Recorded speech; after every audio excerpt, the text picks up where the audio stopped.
Have you ever considered listening to podcasts?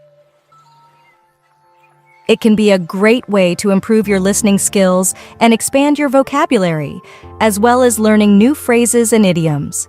Additionally, by listening to how the hosts express their thoughts and ideas, you can improve your own conversational skills. There are countless benefits to listening to podcasts, and it's a fun and engaging way to learn something new. Before we begin this podcast, I'd like to start with a question. Have you ever experienced issues with overthinking? If so, how did you manage to overcome it? Please feel free to leave your comments below. Now, let's dive into our podcast. Hey Elena, it's been a while. How have you been doing? Hi Marco. I've been doing well. Thanks for asking. How about you? To be honest, I'm still struggling with my English learning. It's been a bit frustrating. I'm sorry to hear that. What seems to be the issue? It's hard to pinpoint one particular problem. I often find myself getting stuck when speaking, whether it's due to grammar or vocabulary issues. I can understand how that can be frustrating. Have you tried any new techniques or methods to help you improve your English skills? Yeah, I've been trying to watch more English shows and movies, and I've been practicing speaking with native speakers online, but it still feels like I have a long way to go. Let me help you out a bit. Do you remember the difference between on time and in time? Oh yeah, I studied that a while ago. But I still have trouble using it correctly when I speak English. I can understand why it might be tricky. But it's important to practice using the phrases in context. Otherwise, it's difficult to apply what you've learned. That makes sense. Do you have any tips for how to practice using on time and in time in the right situations? One way to practice is to come up with different scenarios and then use the phrases in a sentence. For example, I arrived at the airport on time for my flight, or I finished my work in time for the deadline. It may also be helpful to listen to how native speakers use these phrases in conversation. Can you help me to understand the difference between on time and in time? On time means doing something at the right time, like arriving at the airport at the time your flight is supposed to leave.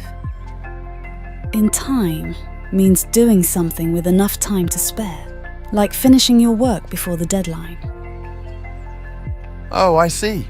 So, on time means doing something at the exact time it is supposed to happen, and in time means doing something with enough time before it is due.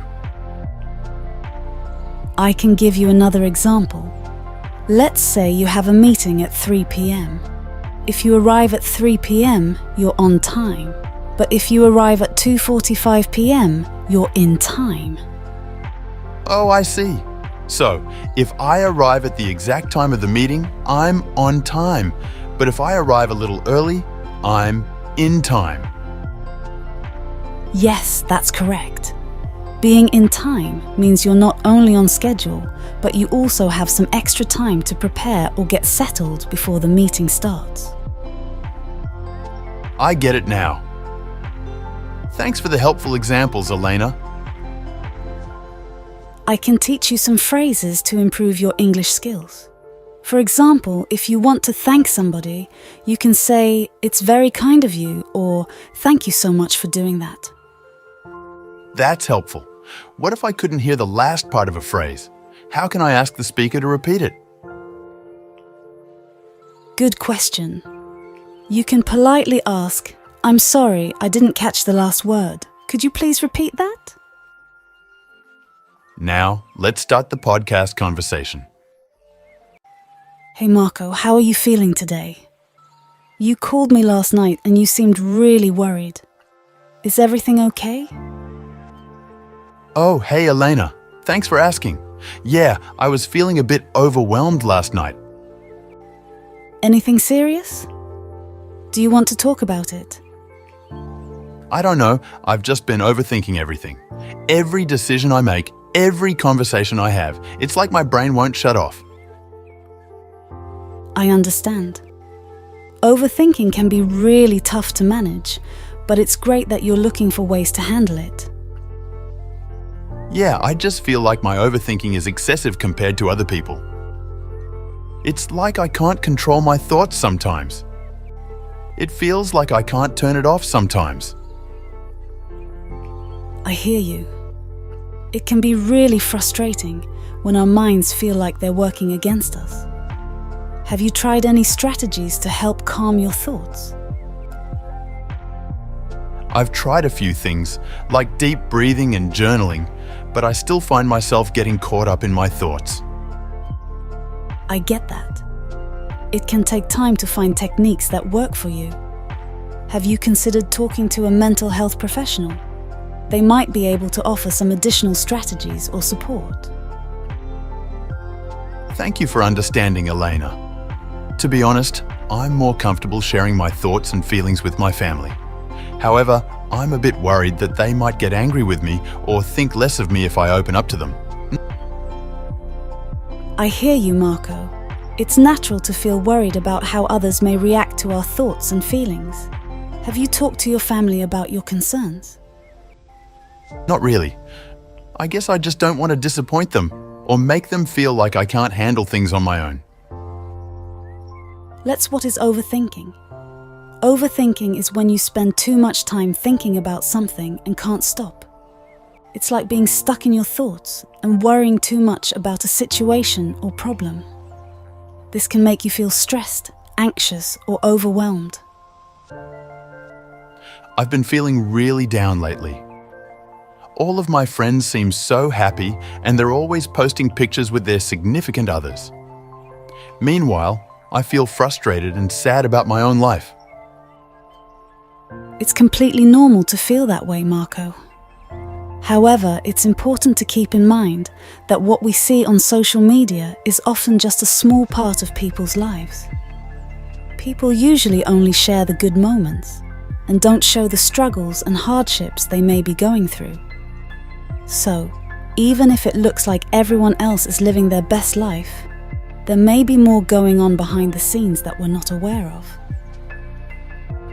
I never thought about it that way. I guess people only post the things that make them look good.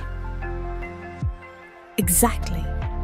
And even if someone seems happy on social media, it doesn't mean they're happy all the time. Everyone goes through tough times, even if they don't show it online. That's a good point. I shouldn't compare my life to others based on what I see online.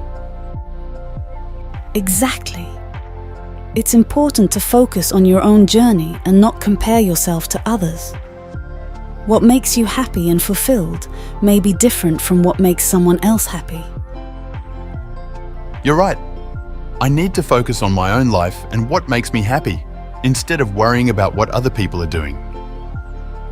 That's a great attitude to have, Marco. Remember, social media is just a highlight reel. It's not a reflection of real life. I keep thinking too much about my past mistakes, which is making me feel sad. I also worry a lot about what might happen in the future, and that makes me overthink things. Hey Marco, I'm really sorry to hear that you're going through a tough time. It's completely normal to feel down when dwelling on the past or worrying about the future. Just know that you're not alone in this, and there are definitely ways to manage these feelings. Firstly, I have to identify what triggers me. What makes me overthink? Because without knowing what makes me overthink, I cannot deal with it. I completely agree with you. Identifying the root causes of our overthinking or what's causing us trouble is an important first step. Writing them down on paper can help us gain clarity and better understand our thoughts and feelings. Yeah, that's a good idea. After identifying what triggers me, what's the next step? Once you've identified the triggers, the next step is to challenge the thoughts that are causing you to overthink. Ask yourself if the thoughts are rational and if they're helping you in any way. If not, try to reframe them in a more positive and constructive way. That's a good point. I think reframing my thoughts could be really helpful. It definitely can be. It takes practice, but it can help you break the cycle of overthinking and start to view things in a more balanced way. Thanks for the advice, Elena. I appreciate your support.